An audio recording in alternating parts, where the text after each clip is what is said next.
Hi guys! So, I recently went to Bangkok at may nagtanong kung ano ba ang immigration experience ko. So, sasagutin natin yan. But before anything else, it's me again, Cedric, your travel and lifestyle vlogger, giving you a list of travel itineraries. Pasadahan muna natin saglit yung buong departure process for international traveler sa Pilipinas. So, step 1, e-travel form online. So, before going to the airport, please make sure to complete the e-travel form online. Just visit the etravel.gov.ph. Step 2, travel tax. So, once na nasa airport ka na, ay pumunta ka na muna sa travel tax counter at magbayad ng 1,620 pesos para sa economy at tourist. Also, you need to present your passport and boarding pass prior to your payment for your travel tax.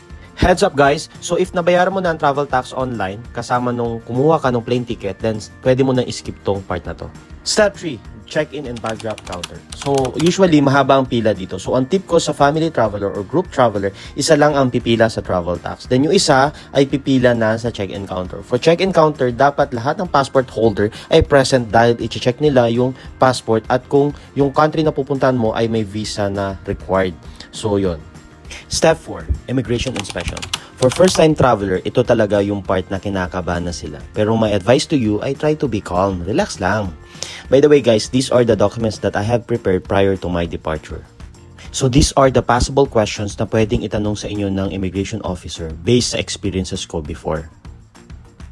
So here are my immigration tips. So first is stand with confidence. Have an eye contact with the immigration officer. Iabot mo ang iyong passport at boarding pass sa may kasamang pagbati like good morning, good afternoon, or good evening. Answer their questions directly and precisely. Huwag na yung paligoy-ligoy. Huwag nang hahabaan yung sagot. Straightforward lang tayo sumagot. Also, take note that the lesser the better.